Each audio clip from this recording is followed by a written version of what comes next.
oublié, j'ai dit le vendredi dernier, Matthieu 13, verset 25. Quand le blé est planté, la nuit, qu'est-ce qui se passe? Le voleur vient s'aimer l'ivraie. Donc quand tu fais ce genre de rêve, si tu ne les protèges pas dans le sang de Jésus, tu ne pries pas pour les arroser, l'ennemi est capable de venir voler le rêve là. C'est là, après rêve ça là. Tu t'es levé de prier, ton souris fait chiant. Tu informes tout le monde. Hey, moi, il y a rêvé que, ok. 2 jours après, rêve, tu fais, Marie de nuit vient. 2 jours après, tu te vois en train de nager dans l'eau. 2 jours après, serpent te poursuit. C'est là où on ne va jamais t'appeler. Ou bien où on t'a dit que non, on te rappelle dans 2 jours. Ça fait 3 mois qu'on ne t'appelle pas. Pourquoi? Tu n'as pas sécurisé ton rêve. Voir des personnes. Voici un problème. Je voulais parler ça à la fin, mais je vais le dire au début. Voir des personnes. Je peux faire un rêve où je vois quelqu'un, mais ça ne veut pas forcément dire que c'est la personne. Pose-toi la question. Qu'est-ce que la personne représente pour moi? Quelles sont mes pensées ou mes appréhensions sur la personne? Ça va t'amener à comprendre ce que Dieu veut te dire en te montrant la personne. Les songes sont des codes. Et quand tu vois quelque chose dans ton rêve, dans ton songe, ça a toujours rapport avec toi. C'est ton histoire, c'est ton vécu. Dieu parle dans notre langage. Dieu ne va pas te parler arabe pendant que tu ne comprends pas arabe. Ça n'arrive jamais. Tu ne vas pas arriver en Angleterre et puis tu vas entendre prophétie en français dans une assemblée anglo-saxon. Ce n'est pas possible. Ça sera quoi? En anglais. Pourquoi? Ce sont les Anglais qui sont là. Si c'est en Angleterre et que c'est une communauté francophone, tu ne vas pas entendre prophétie en anglais. Ça sera en français. Et puis quelqu'un d'autre peut prendre en anglais. Ou bien quelqu'un donne en anglais, l'autre interprète en français. Parce que Dieu sait que ceux qui sont là, c'est français, ils comprennent. Dieu parle ou se révèle pour se faire comprendre. Donc il ne va pas nous faire cache-cache. Tu peux rêver, par exemple, où tu vois quelqu'un te poursuivre. Du coup, pour toi, il est sorcier.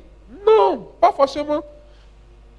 Mais ce qui est vrai dans l'affaire, il peut ne pas être le sorcier. Mais si on a pu prendre son visage,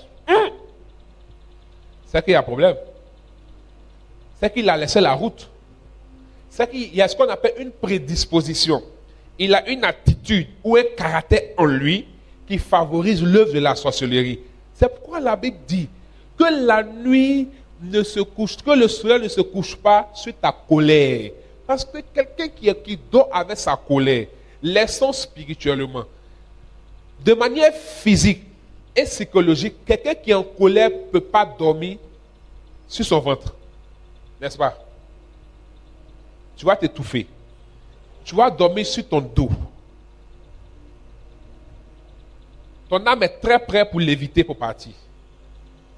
Donc, à cause de cette colère, ton subconscient, toutes les portes de ton âme sont ouvertes. Donc, facilement, on peut s'emparer de toi pour aller travailler. On peut se servir de toi pour aller travailler.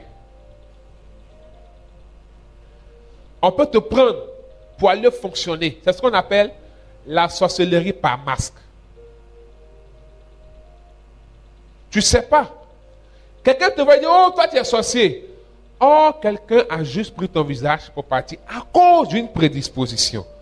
Donc, voici certains rêves qui peuvent venir même de Dieu ou qui peuvent être produits par nous, mais qui revêtent une réalité spirituelle.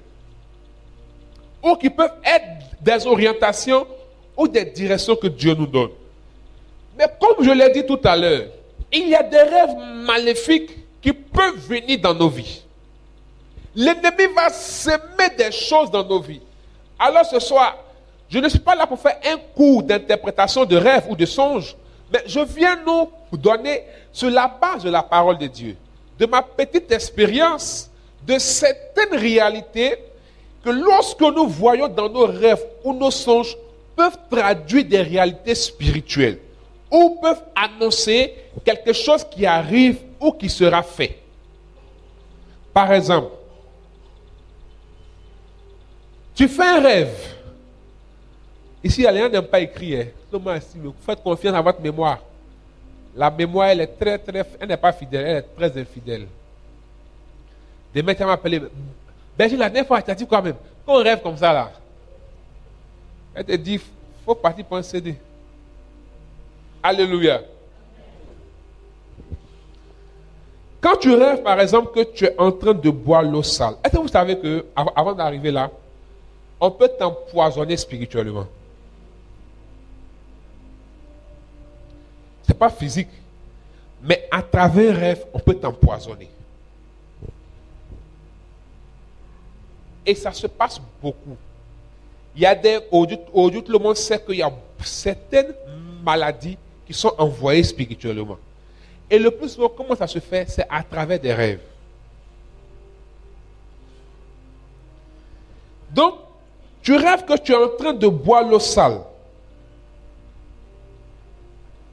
Ça peut vouloir dire que l'ennemi est en train de t'empoisonner spirituellement pour diminuer ta force spirituelle. Vous savez, en chacun de nous, en fonction de ce que Dieu a mis en nous, il y a des dispositions naturelles que chacun de nous a. En fonction de comment on entretient notre vie de prière, il y a un feu qui s'allume en nous. Il y a une disposition spirituelle. D'autres vont appeler ça énergie. D'autres vont appeler ça force intérieure. D'autres appellent ça le chakra.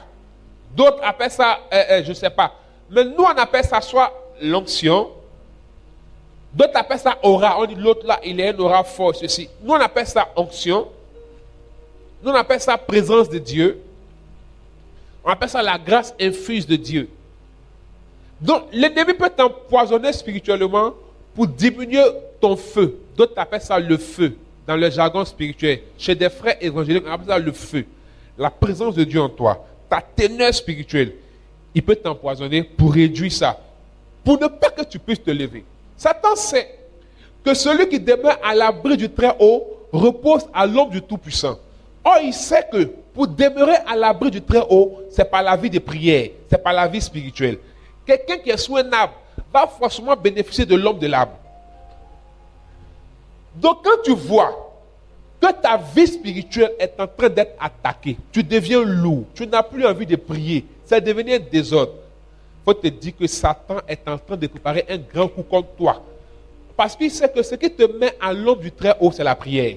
Donc, s'il t'empêche de prier, tu n'as plus la couverture de Dieu. Alors, il peut te limer fort.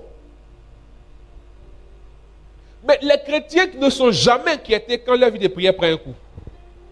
Quand ils veulent, ils ne peuvent pas. Ils se sentent lourds, c'est compliqué. Ils ne sont jamais inquiétés. Quand ta vie de prière est en train de prendre un coup, est-ce que ça nous dit? Dis-toi que tu es en danger. Le jour où tu dis non, il y a prié. C'est là il y a une distraction qui vient. Quelque chose d'imprévu vient. Tu laisses. Ça paraît important, tu t'en fais. Satan est en train de te distraire pour te frapper. Parce que l'âme qui prie est toujours vigilante. L'âme qui prie devient une âme prudente qui voit le mal venir de loin. À travers un rêve, un songe, Dieu peut lui révéler. Mais l'âme qui ne prie pas, tout devient obscur. Elle rentre dans l'aveuglement. Elle rentre dans l'obscurité et elle ne peut plus percevoir les œuvres des ténèbres ou même les œuvres spirituelles que Dieu est en train d'opérer. Tu peux rêver, par exemple, que tu es en train de manger. Ou bien on te force à manger dans ton rêve. On te donne à manger, tu ne veux pas, mais on te force. Ça, c'est un rêve qui montre que l'ennemi veut t'alourdir spirituellement. Aussi. C'est-à-dire, il veut t'empoisonner. Il y a des songes quand tu manges, quand tu lèves, tu es lourd. Tu sens que ton ventre est blindé. C'est spirituellement. Maintenant, quand on te force à manger, on veut t'affaiblir, t'alourdir spirituellement, mais on peut être en train de s'aimer des maladies dans ta vie. On a eu des cas où j'étais peut-être en terminale, c'est là que j'ai compris que j'ai même discuté avec un médecin. Je lui ai dit que règles douloureuses, ce n'est pas normal. Si on t'a dit ça, c'est faux. Il dit non, que c'est normal. Il dit, mais Dieu va nous dire tout ce que Dieu a créé est bon. Donc, comment Dieu va nous créer mes douleurs en nous pour un phénomène naturel? Il y a des femmes, même quand ça arrive, on les voit à l'hôpital. Tu la vois, elle est en forme. Quand sa période arrive, elle maigrit même jour-là. Ou bien elle est évanouie, puis on dit c'est normal. C'est pas normal. Si quelqu'un a ça ici, il faut comprendre que c'est